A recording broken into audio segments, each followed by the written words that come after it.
সবার মনে হয় কি আমি ডেফ অ্যান্ড ডাম্বদের ক্লাস নিচ্ছি, কেউ কোনো রেসপন্সও করেন না আর কেউ কিছু কথাও বলেন না। No, ma'am, no problem. হ্যাঁ, একটু ইন্টারাক্টিভ না হলে তো খুব মুশকিল। তো এবারে আমি খুললাম, দেখলাম কি না ওয়ানে কি আছে না anthropology its meaning and scope, এটাকে আমরা ভালো করেই বুঝিয়ে দিয়েছিলাম। এরপরে যেটা ছিল anthropology and it's background during the Renaissance. So Renaissance এই সময়টা আমরা দেখছি কি না ইউরোপিয়ান কান্ট্রিতে রেনেসা শুরু হয়েছিল কোন সময়তে না 14 to 15 সেঞ্চুরিতে। ঠিক আছে, তো এই সময়টা পার্টিকুলারলি অ্যানথ্রোপোলজিক্যাল যে ফিল্ড ওয়ার্ক সেগুলো কি ছিল না, কিন্তু ডিরেক্ট তারা ফিল্ডে গিয়ে কাজ করতেন না। আমি কালকে একটা কথা বলছিলাম আর্ম চেয়ার অ্যানথ্রোপোলজিস্টদের কথা, যারা কি করতেন না অন্য যারা ট্রাভেলার্স ছিলেন তাদের যে ডকুমেন্টস বা কোনো আমাদের যে এপিকগুলো রয়েছে সেগুলো থেকে ডেটা সংগ্রহ করে তারা তাদের থিওরিটা বা তাদের রিসার্চ ওয়ার্কটা করার চেষ্টা করতেন। তো এই যে ডিউরিং রেনেসা সেই সময়তে আমরা দেখব কি না বিভিন্ন এথনোগ্রাফিক স্টাডি অর্থাৎ তাদের বিহেভিয়ার, তাদের লাইফস্টাইল, এই সমস্ত স্টাডিগুলো বেশি হচ্ছে। পার্টিকুলারলি এই সময় যেগুলো গ্রিক স্কলার ছিলেন যেমন হেরোডোটাস, অ্যারিস্টটল, আমরা এদের জানি কি না গ্রিক ফিলোসফার, তাই তো? কিন্তু দেখবো আমরা হেরোডোটাসকে কি বলি না অ্যানথ্রোপোলজির ফাদার অফ অ্যানথ্রোপোলজি বলি। তাহলে সেই ক্ষেত্রে আমরা কি দেখছি না এই সময় এরা কি করেছেন না তাদের যে ফিলোসফিক্যাল কাজগুলো সেগুলোকে করেছেন। Herodotus, Aristotle, Plato. তারপরে আবার দেখব কি না এই সময়তেই Marco polo, Vasco da Gama তারা সবাই কি করেছেন না বিভিন্ন এক্সপেডিশনে সামিল হয়েছেন। এরা ওই জায়গাকার ডিটেলসগুলোকে লিখে এনেছিলেন, সেগুলোর থেকেও আমরা কি দেখতে পাই না অ্যানথ্রোপোলজিক্যাল স্টাডি করতে পাই। কি করে স্টাডি করব না আমরা দেখি কি না তাদের কাস্টম, সোশ্যাল হ্যাবিটস, তারা যে যে প্লেসগুলোকে ভিজিট করেছিল সেই পিপলদের এই সমস্ত জিনিসগুলোকে তারা কি করেছিল না ডকুমেন্টেড করেছিলেন। ঠিক আছে, আচ্ছা এই জায়গাটা যদি আসে কোয়েশ্চেন একটুখানি যদি নোট ডাউন করেন রানিং তাহলে খুব সুবিধা হয়। সেখানে যদি কোয়েশ্চেন আসে যে what are the developmental phase বা growth of anthropology in the world, এই ধরনের যদি কোয়েশ্চেন আসে তাহলে আমরা কি করব, আমি জাস্ট পয়েন্টগুলো একটু বলে দিচ্ছি, আমি নোটসটা হোয়াটসঅ্যাপ গ্রুপে দিয়ে দেবো। ঠিক আছে,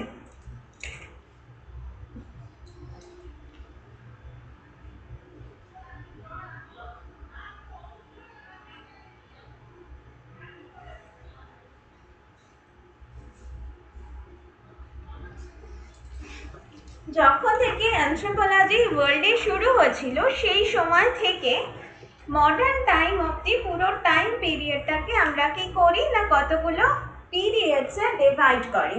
সেই পিরিয়ডসগুলোর মধ্যে আমরা কি জানি, প্রথমেরটাকে আমরা বলি কি না ফর্মুলেটরি পিরিয়ডস।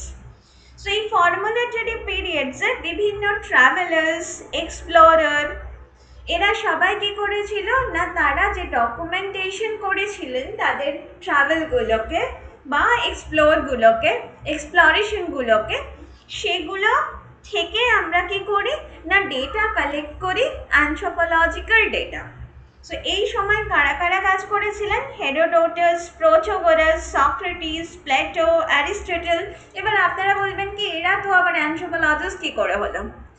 দেখুন এরা কি করেছিল না হিউম্যান সাইকোলজি নিয়ে বা ফিলোসফি নিয়ে ডিল করেছিলেন। সো সেই রেসপেক্টে এদেরকেও আমরা কি বলি না অ্যানথ্রোপোলজিস্ট বলি। তারপরে আমরা দেখব Marco polo, Vasco da Gama, Francis Bacon, এরা সবাই কি ছিলেন এক একজন এক্সপ্লোরার ছিলেন। সো এনাদের যে রাইটিংস সেগুলো এই সময় আমরা ফর্মুলেটরি পিরিয়ডসে আমরা বলি যে অ্যানথ্রোপোলজিক্যাল কাজগুলো হয়েছে সেগুলো হচ্ছে এনাদের কাজ। তারপর দেখব Immanuel Kant, Carl Linnaeus, Elvin, John Russell, William Crook এরা। এর পরের ফেজটাকে আমরা কি বলছি না convergent period. So convergent period নামটা শুনে বুঝতে পারছেন কি না অ্যানথ্রোপোলজিক্যাল যে ওয়ার্কগুলো সেগুলো কি হয়ে গেল আরো ডাইভার্স ওয়েতে কাজগুলো শুরু হলো। তো এই সময় কি নিয়ে স্টাডি হচ্ছে বেশি না বায়ো সোশ্যাল ইভলিউশন। আর কি না এই সময় আমরা দেখেছি কি না ইন্ডাস্ট্রিয়াল রেভলিউশন এসছে। আর কি এসছে না কলোনাইজেশন শুরু হয়েছে। বিভিন্ন ফরেন যে রুলার্স তারা কি করেছে না দূর দূর দেশে গিয়ে তাদের কলোনি তৈরি করেছে। আর এই সময় আর একটা ইম্পর্টেন্ট কাজ হয়েছে, সেটা হচ্ছে কি না ডারউইন তার থিওরি নিয়ে তিনি এসছেন। সো এই কনভার্জেন্ট পিরিয়ডে যারা কাজ করেছেন তাদের মধ্যে আছেন Charles Lyell, Charles Darwin, Herbert Spencer, Pasteur, Haldane, Karl Marx, Emile Durkheim and Max Weber. তাহলে আমরা দেখছি কি না এই যে টাইম পিরিয়ডটা পার্টিকুলারলি পলিটিক্যাল যে অ্যানথ্রোপোলজি সেটা ফ্লারিশ করতে শুরু করেছে। সেই জন্যে Karl Marx, Durkheim, Max Weber এনারা এনাদের সোশিও পলিটিক্যাল থিওরি নিয়ে এসছে। আর দেখছি কি না বায়োলজিক্যাল যে অ্যানথ্রোপোলজি তারও অ্যাডভান্সমেন্ট এই টাইম পিরিয়ডে শুরু হয়েছে। নেক্সট হচ্ছে কি না কনস্ট্রাকটিভ পিরিয়ড মানে কনস্ট্রাকশন হচ্ছে, তাই না? আগে অবধি দেখুন যাদের যাদের আমি নাম বললাম তারা কিন্তু পিওর অ্যানথ্রোপোলজিস্ট বা বিএসসি এমএসসি করে অ্যানথ্রোপোলজিস্ট হয়েছেন এমনি কিন্তু গল্প নেই। তারা কি হয়েছে না ভ্যারিড ফিল্ড থেকে এসছেন, তারা যেহেতু হিউম্যানকে নিয়ে ডিল করেছেন সেই জন্য আমরা তাদের ওয়ার্কটাকে কি বলছি অ্যানথ্রোপোলজিক্যাল ওয়ার্ক বলছি। এই হলো গল্প। এবারে আমরা দেখছি কি যে কনস্ট্রাকটিভ পিরিয়ডে এই সময়তে কি হচ্ছে না anthropology as a independent discipline হিসাবে আত্মপ্রকাশ করতে শুরু করলো। এই সময় থেকেই আমরা দেখবো কি না বিভিন্ন ইউনিভার্সিটিগুলো তারা কি করলো একটা সেপারেট সাবজেক্ট হিসাবে ডিপার্টমেন্ট খুললো, অ্যানথ্রোপোলজিক্যাল ডিপার্টমেন্ট। ঠিক আছে, আর কি হলো না যখনই এই কাজগুলো হতে লাগলো তার মানে অ্যানথ্রোপোলজি পড়ার জন্যই লোকে কি হচ্ছে ভর্তি হচ্ছে। এবারে তখনই কি হচ্ছে না বেশি সংখ্যক লোক এই শুধুমাত্র অ্যানথ্রোপোলজির যে অবজেক্টিভ সেটা ফুলফিল করছে। তখনই কি হচ্ছে না বিভিন্ন যে সাবফিল্ডস অর্থাৎ যে ব্রাঞ্চগুলো আছে সেই ব্রাঞ্চের আবার যে ব্রাঞ্চিং সেগুলো কিন্তু এই সময়তে শুরু হয়েছে।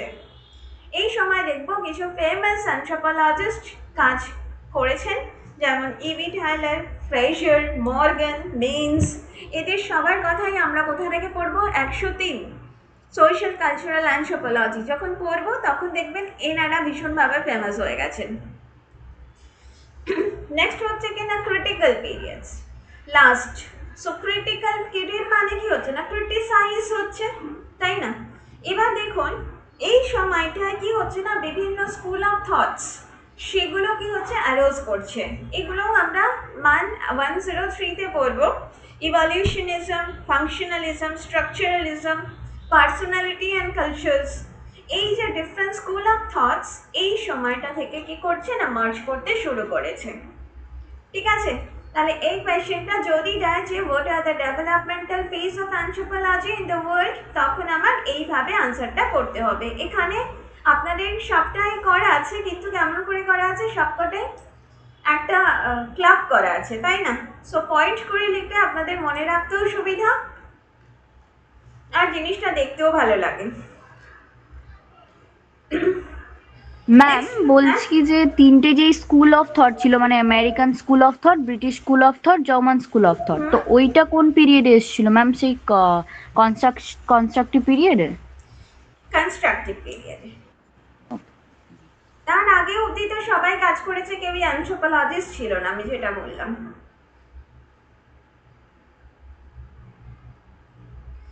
এরপরে আমরা দেখছি কি আগের দিন এটা নিয়েও কিছু কথা বলছিলাম যে অ্যানথ্রোপোলজিকে অনেক ইউনিভার্সিটি কি দেয়, হ্যাঁ এইভাবে একটু কোয়েলের মতোই যদি সবাই একটু ইন্টারাক্টিভ হয় তাহলে বেশ ভালো লাগে, বা আমাকেও একটু কোয়েশ্চেন থ্রো করলে বেশ চ্যালেঞ্জিং লাগে ব্যাপারটা।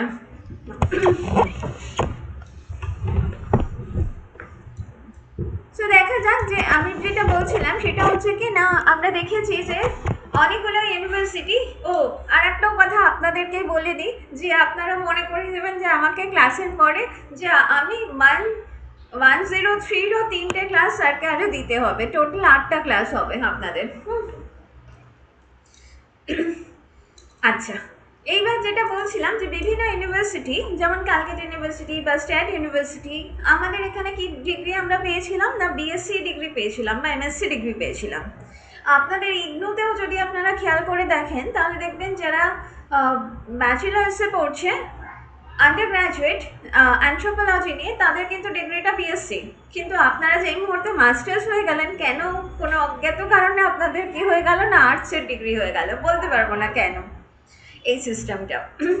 সো দেখবো ডেকান ইউনিভার্সিটি বা কালিঙ্গা ইউনিভার্সিটি এরা সবাই কি করছে না অ্যানথ্রোপোলজিকে আর্টসের সাবজেক্ট হিসাবে সোশ্যাল সায়েন্স হিসাবে গণ্য করে। ঠিক আছে, তাহলে এই যে ডায়লেমা, তার জন্য কি না কেউ তো কোনো ক্যারেক্টার্স দেখে তাকে কি করেছে, এই গ্রুপটা প্লেস করেছে। তো সেই ক্যারেক্টার্সগুলো কি যেটাকে আমরা প্লেস করতে পারি ওকে ন্যাচারাল সায়েন্স হিসাবে অথবা প্লেস করতে পারি সোশ্যাল সায়েন্স হিসাবে।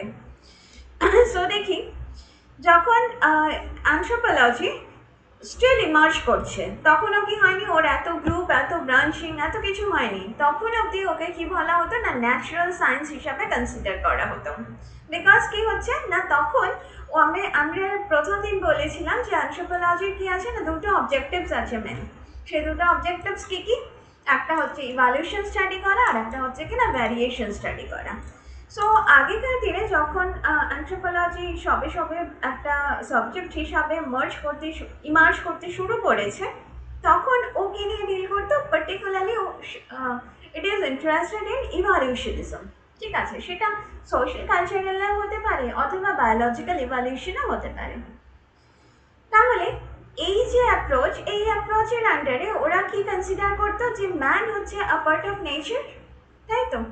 তো তার যে লসগুলো আছে সেগুলো কি না সিমিলার টু ন্যাচারাল লস, সেই জন্য ওই সময়টা লোকজন কি করেছিল না ন্যাচারাল সায়েন্স হিসাবে ওকে মেনে নিয়েছিল। এই সময় আমি প্রথম দিন বলেছিলাম যে জার্মান স্কুল অফ থটসের লোকজন খুব কম জায়গায় গিয়ে তারা মাথা গলিয়েছে, কিন্তু তারা যেটা দিয়েছে না পুরো একদম সলিড জিনিস দিয়েছে। তো এই ক্ষেত্রেও আমরা দেখবো কি না জার্মান স্কলার্স তারাও কি করলো না regarded human life and nature as to separate thing.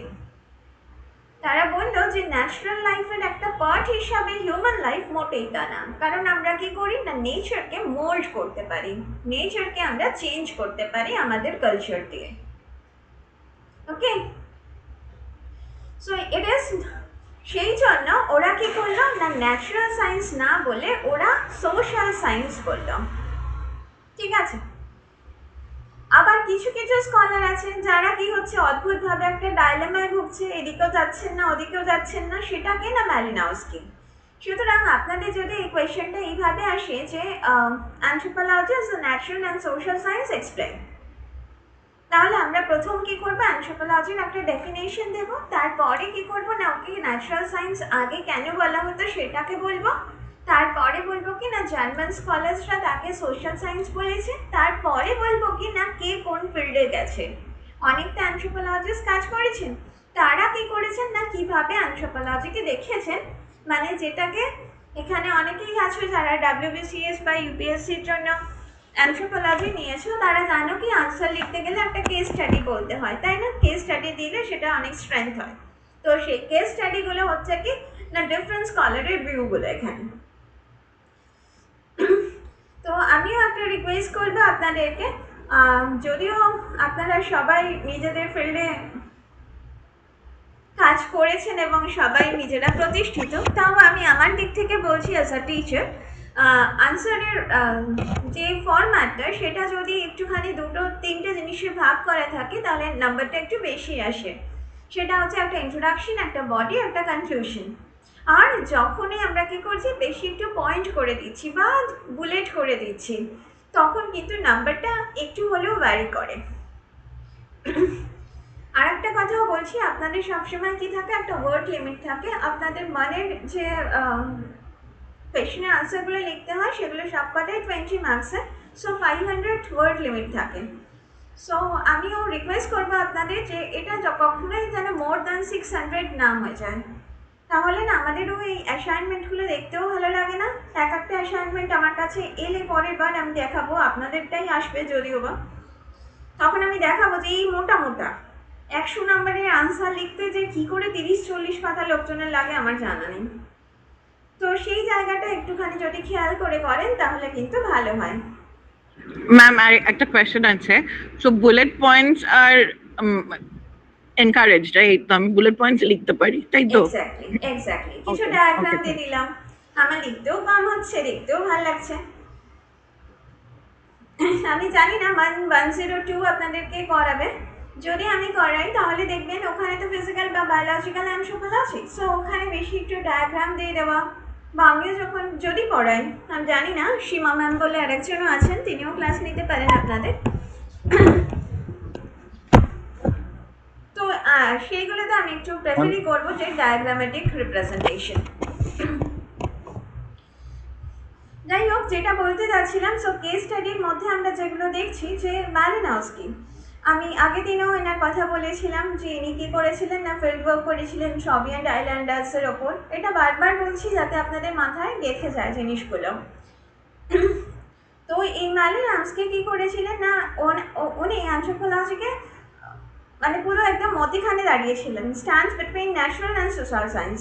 অন্যদিকে র্যাডক্লিফ ব্রাউন, ন্যাডেল, এরা কি করেছিলেন না ন্যাচারাল সায়েন্স হিসাবে অ্যানথ্রোপোলজিকে অ্যাকসেপ্ট করেছিলেন। সো তারা বলেছিলেন কি না, এই যে কালচার, যে কোনো একটা কমিউনিটি কালচারের ডিটেল ডেসক্রিপশন, আমি আগের দিনও বলছিলাম মনে হয় যে অ্যানথ্রোপোলজি যখন প্রথম শুরুয়াত হচ্ছে কনস্ট্রাক্টেড পিরিয়ড, তখন বেশিরভাগ লোকজনে কি করেছেন বলেন তো, যে কমিউনিটির ডিটেল স্টাডি করেছেন, মানে এথনোগ্রাফিক স্টাডি করেছেন।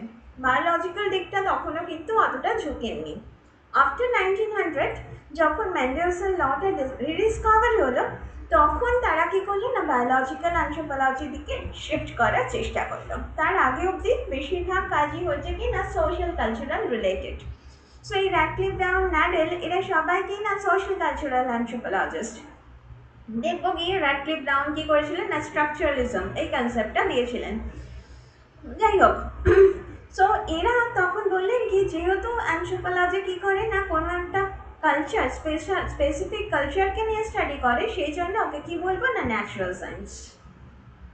ঠিক আছে, আবার অন্যদিকে আমরা দেখছি কি না ক্রোবার, বেথনি, ইভেন স্প্রিকচার্ড, এরাও কিন্তু কালচারাল অ্যানথ্রোপোলজিস্ট, সোশ্যাল কালচারাল অ্যানথ্রোপোলজিস্ট। কিন্তু ওরা কি বললেন, ওরা বললেন কি না কালচার আর নেচার পুরোপুরি কি না ডিফারেন্ট থিং। সো তারা মনে করলেন আবার যে এইটা হচ্ছে কি না আ ব্রাঞ্চ অফ হিস্ট্রি। যদি আপনারা খেয়াল করে দেখেন যে আমরা বললাম কি না প্রথম দিকে তারা কি করতো, অ্যানথ্রোপোলজিরা ইন্টারেস্টেড ছিল ইভলিউশনিজম স্টাডি করতে। তার মানে আমরা কি না পাস্টের জিনিসটা নিয়ে বেশি ইন্টারেস্টেড ছিলাম,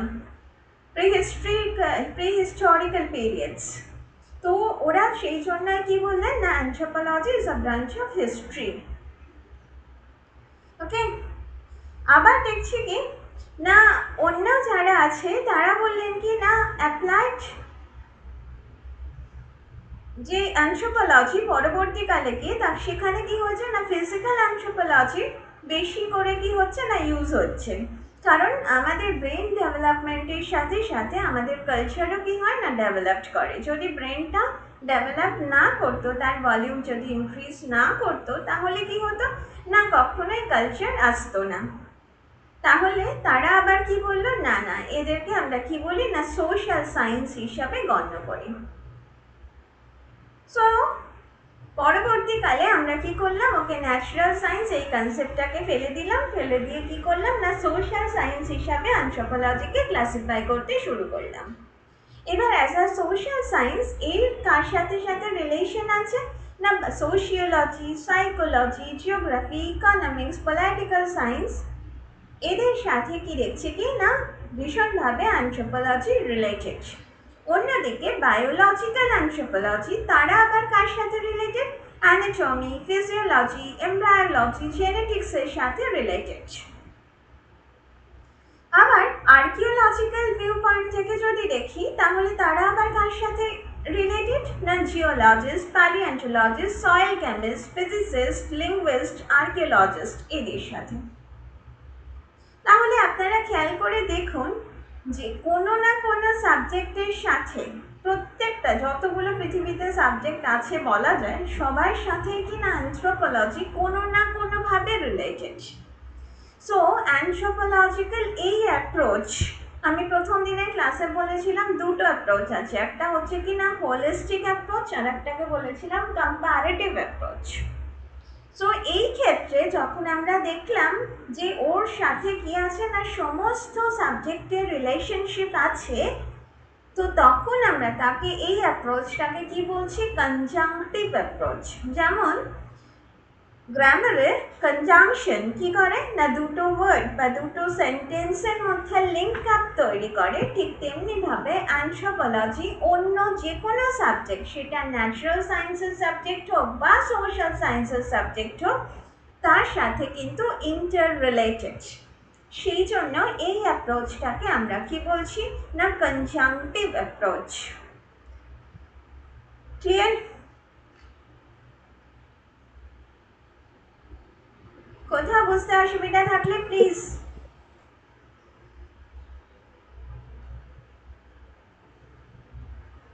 সবাই ক্লাস জয়েন করে ঘুমিয়ে পড়েছে।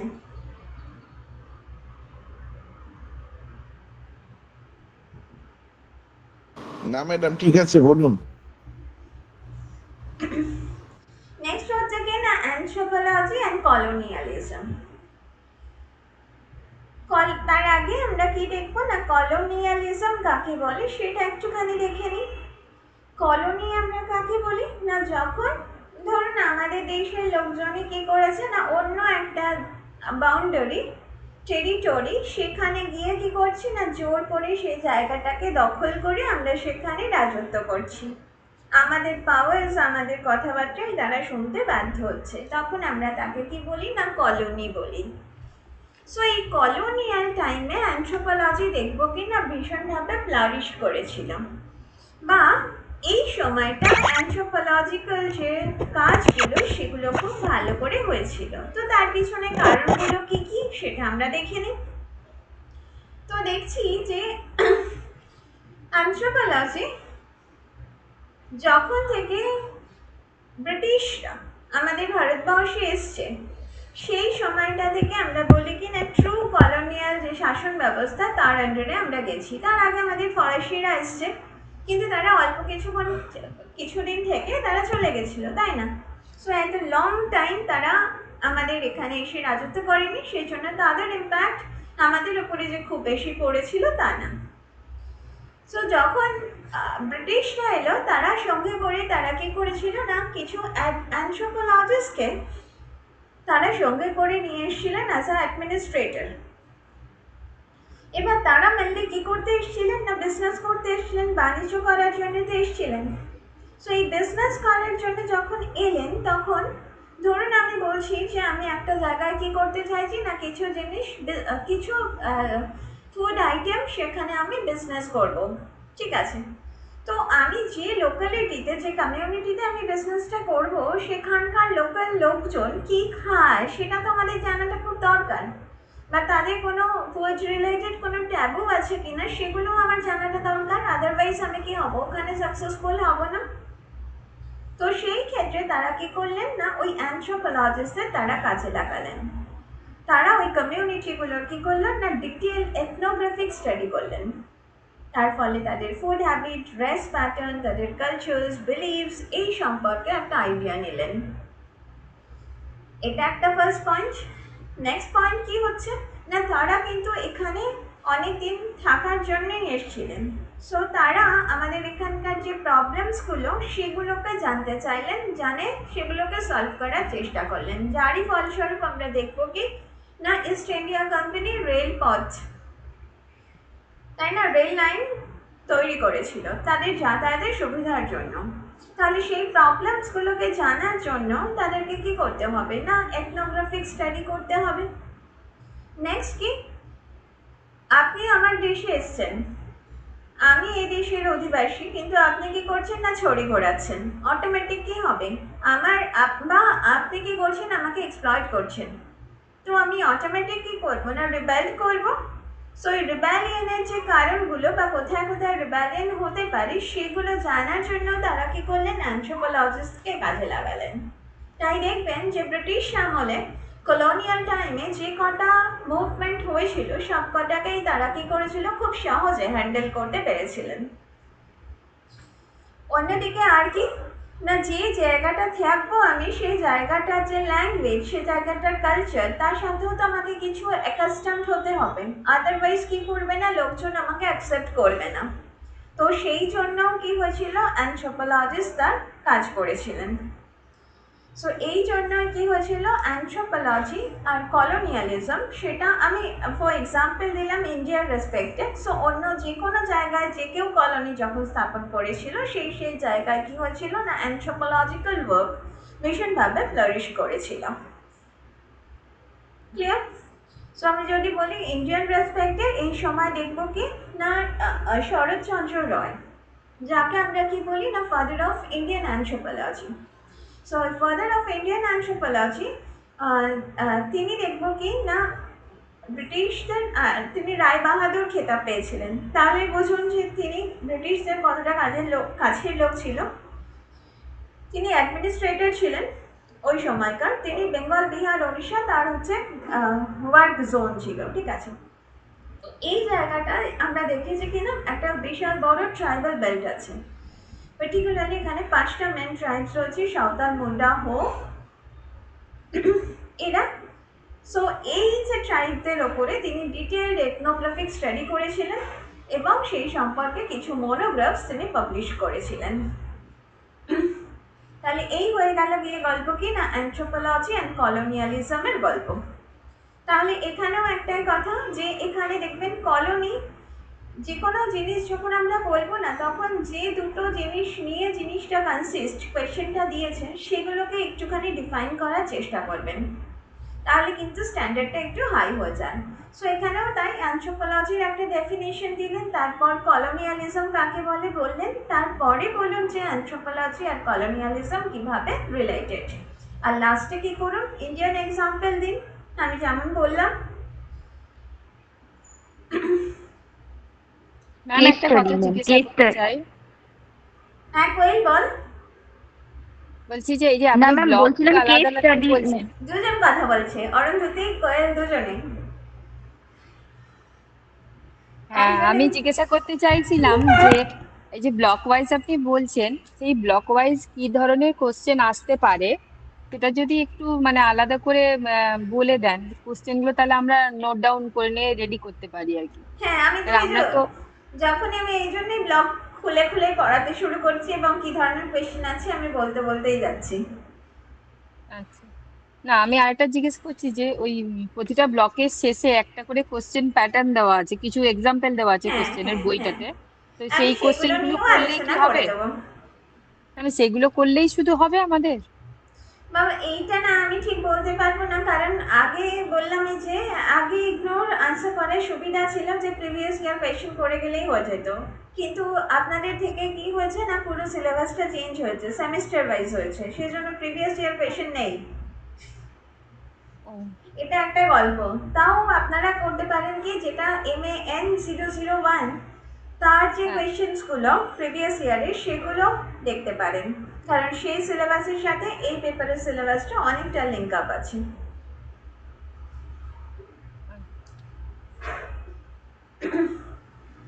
ঠিক আছে ম্যাম। আমাকে ওই জন্য নতুন করে স্লাইড বানাতে হচ্ছে, নতুন করে কিছু করতে হচ্ছে, মানে একদমই নতুন এই সিলেবাসটা।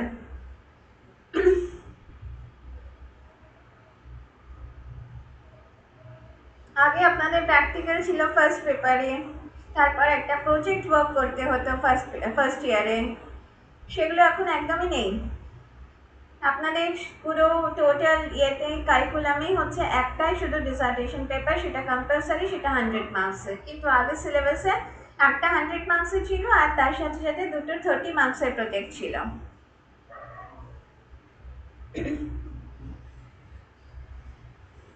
ম্যাম বলছি যে কেস স্টাডি আর এথনোগ্রাফিক স্টাডি, এই দুটোর মধ্যে একটু ডিফারেন্সটা একটু বললে ভালো মানে হতো। এথনোগ্রাফিক স্টাডি হচ্ছে কি না, ডিটেল পুরো লাইফ, মানে যা কিছু অ্যাক্টিভিটি আছে, বিহেভিয়ার্স, নর্মস, যা কিছু পুরো একটা মানুষের জীবনের যা কিছু ঘটনা, হুম সবটার ডিটেল স্টাডি, তার বার্থ থেকে শুরু করে হুম। ডেথ অবধি। সেটা হচ্ছে এথনোগ্রাফিক স্টাডি, হচ্ছে একটা কমিউনিটি। আর কেস স্টাডি হচ্ছে পার্টিকুলার একটা ইন্ডিভিজুয়ালের কোনো একটা ইনসিডেন্ট সম্পর্কে ডিটেল ঘটনা। বুঝাতে ওকে পারলাম? ম্যাম, মানে ধরুন ম্যারেজ নিয়ে কেউ হ্যাঁ, করছে, তাহলে ম্যারেজ নিয়ে শুধু কারোর ম্যারেজ যেই নিয়েই তাকে স্টাডি করে। কোয়েশ্চেনটা করব, শুধু ইন্ডিভিজুয়ালের আচ্ছা, ডেটা নেব, সেটা কিন্তু আর গ্রুপে বা এথনোগ্রাফি কমিউনিটি মানে ডেটা। হচ্ছে পুরোটা। হ্যাঁ, এথনোগ্রাফি মানে পুরো কমিউনিটির একটা ওভারঅল ডেটা, যে ওদের ম্যারেজ প্যাটার্ন মানে কি, it ওদের includes ফ্যামিলি প্যাটার্ন different কি। aspects of them. Yes.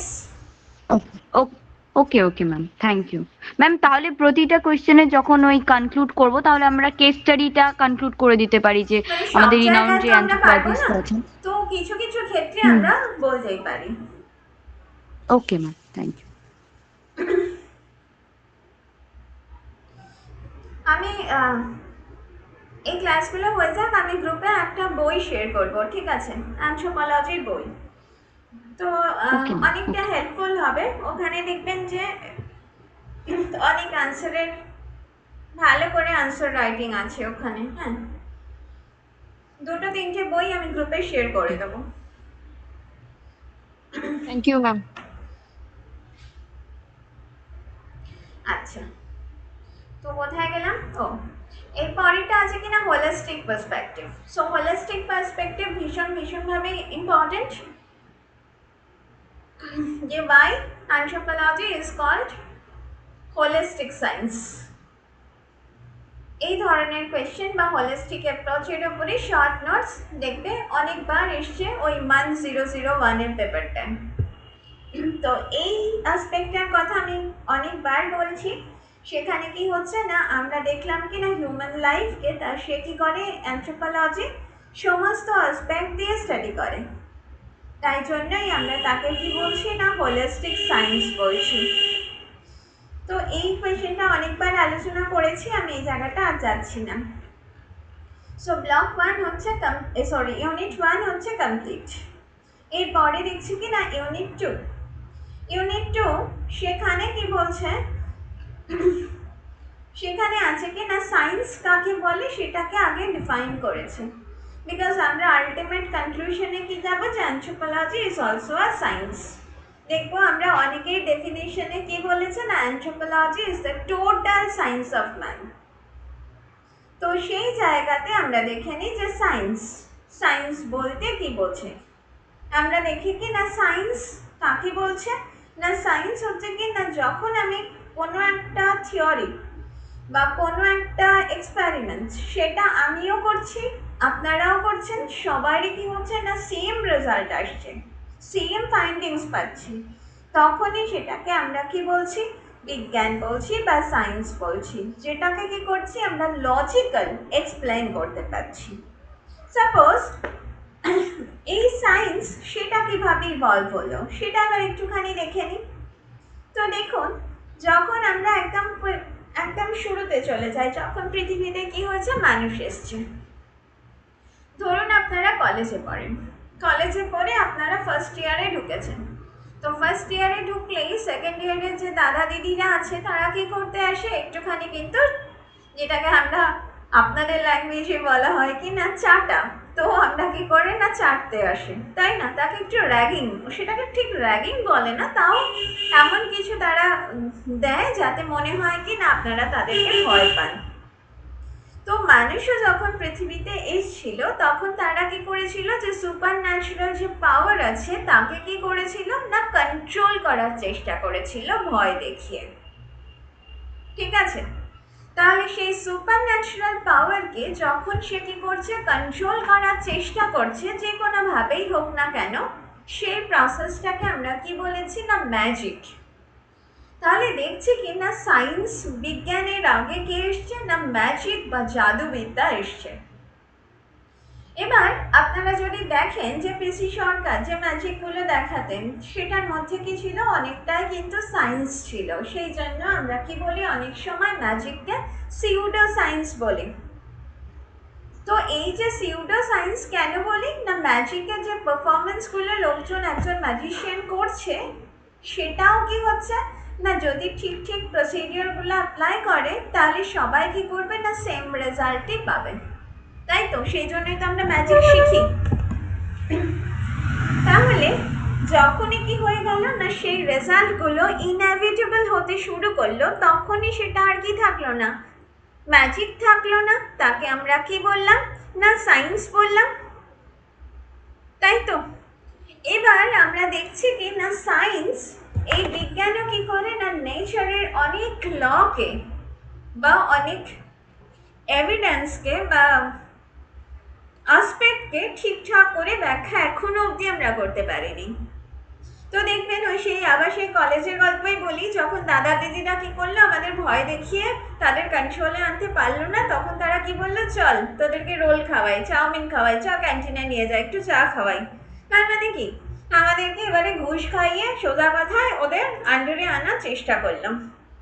So আমরাও ঠিক তাই করলাম, আমরাও সুপার ন্যাচারাল পাওয়ারকে যেই মুহূর্তে কন্ট্রোল করতে পারলাম না, তখন মানুষ কি করলো ওকে অ্যাপিজ করার চেষ্টা করলো। So appease to supernatural power is called religion.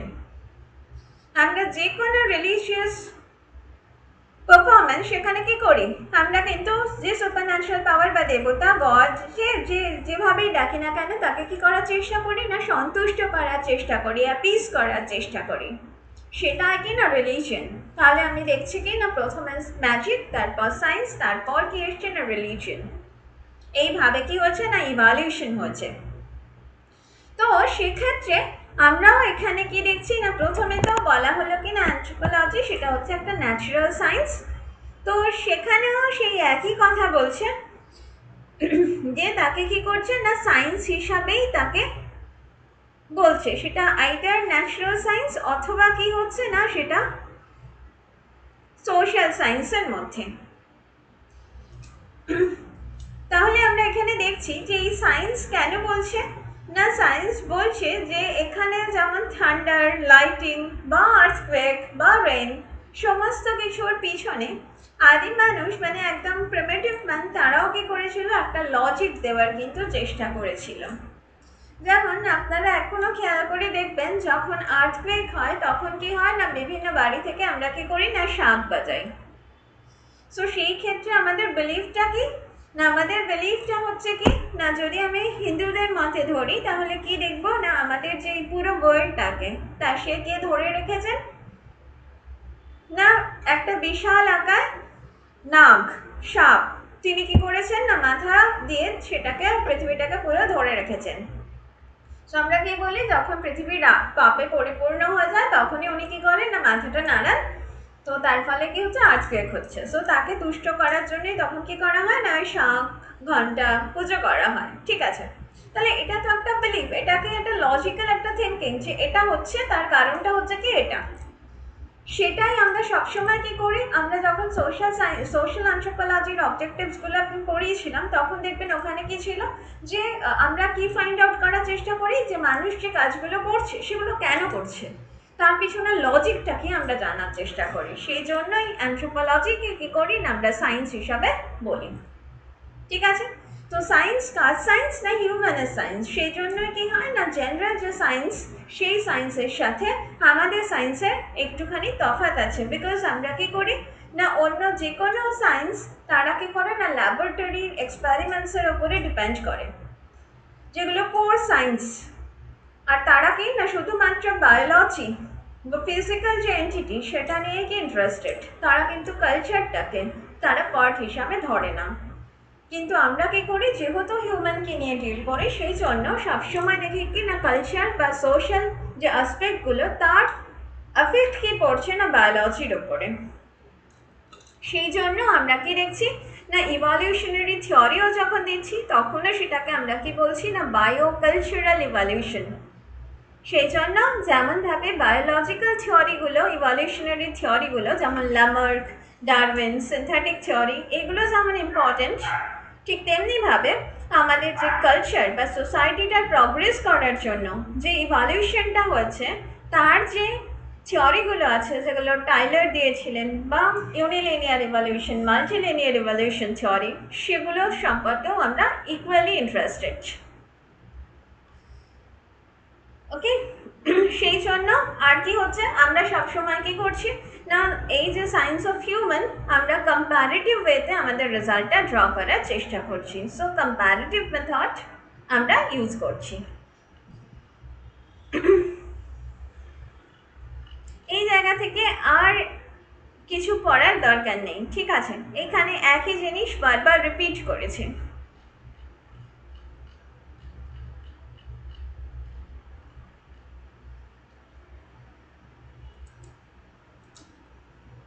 Next unit 3। Unit 3 তে আছে কিনা emergence of anthropology. So emergence of anthropology এইখানটাও কি আছে না ওই একই জিনিসকে রিপিট করা, যেটা হচ্ছে কি না ডেভেলপমেন্ট অফ অ্যানথ্রোপোলজি। যে ফেজগুলোর কথা বলেছি সেই ফেজগুলোকে এখানে কিন্তু আর একবার করে বলা আছে। হোলিস্টিক সায়েন্স এখানেও আমরা বলে দিয়েছি। এরপরে দেখবো কি না আন্ডারস্ট্যান্ডিং ডাইভার্সিটি অ্যান্ড ভ্যারিয়েশন। আমরা বলেছিলাম কি না অ্যানথ্রোপোলজির একটা মেইন অবজেক্টিভস হলো কি না ভ্যারিয়েশন স্টাডি করা। সেটা কি ভ্যারিয়েশন স্টাডি করা না কি বলে বায়োলজিক্যাল ভ্যারিয়েশন যেমন ভাবে ঠিক তেমন ভাবে সোশ্যাল কালচারাল ভ্যারিয়েশনও আমরা স্টাডি করি। কেন করি না আমরা দেখেছি পৃথিবীতে প্রত্যেকটা মানুষ ইভেন যারা টুইন তাদের মধ্যেও কি আছে কিছু সামহাও কিছু ডিফারেন্স আছে। সো এই যে এত ভ্যারিয়েশন, এই ভ্যারিয়েশনের পিছনে কারণগুলো কি কি সেইগুলোকে আমরা কি করতে চাই না অ্যানালাইসিস করার চেষ্টা করি। বায়োলজিক্যাল ডাইভার্সিটি বোঝার জন্য আমরা জেনেটিক স্টাডি করি, ঠিক তেমনিভাবে কালচারাল ডাইভার্সিটি দেখার জন্য আমরা কি করি না ডিফারেন্ট এথনোগ্রাফিক স্টাডি করি। ডিফারেন্ট পপুলেশন বা ডিফারেন্ট কমিউনিটির সেই প্যাটার্নসগুলো বা সেই ইনস্টিটিউশনগুলো আমরা স্টাডি করি।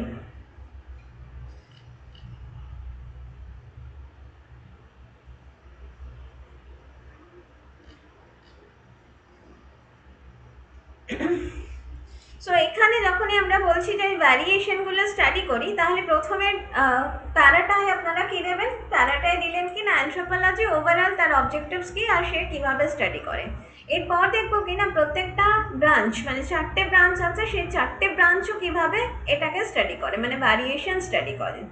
সো ফিজিক্যাল অ্যানথ্রোপোলজি তারা কি দেখছে না কি কি মানে what are the reason behind the difference between organisms.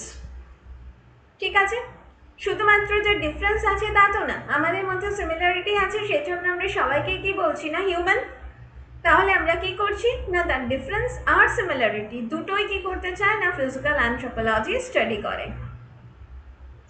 ঠিক আছে, সো তার পিছনে যে আইডেন্টিফাইং যে ক্যারেক্টার্সগুলো খুঁজে পেল সেগুলো কি কি, একটা হলো কি না তার জেনেটিক ফ্যাক্টরস, আর একটা কি ফ্যাক্টরস না তার এনভায়রনমেন্টাল ফ্যাক্টরস, তাই না, তার ক্লাইমেট, তার নিউট্রিশনাল স্ট্যাটাস, তার সোশিও ইকোনমিক কন্ডিশন, এগুলো সবকটাই কি করছে না তার ভ্যারিয়েশনের জন্য রেসপন্সিবল। সেই জন্যই আমরা কি করি না এই যে হিউম্যান ভ্যারিয়েশন এটাকে স্টাডি করি, এর যে গ্রুপিং করি ওই ভ্যারিয়েশনের উপরে ডিপেন্ড করে হিউম্যান পপুলেশনকে তাকে আমরা কি বলি না রেস বলি। সো এই যে গ্রুপিং বা রেসে আমরা ডিভাইড করছি সেগুলোও কি না কিছু ভ্যারিয়েশনের উপর ডিপেন্ড করে যে এই গ্রুপের এটা আছে তাই একে এই গ্রুপের মধ্যে ফেলছি, আর এই ক্যারেক্টার্সগুলো ওর নেই তাই জন্য কি করছি ওকে আলাদা গ্রুপে রাখছি, তাই না।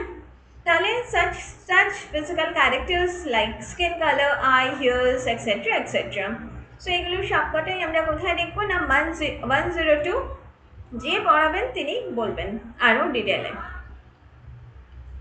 নেক্সট হচ্ছে কি না আর্কিওলজি।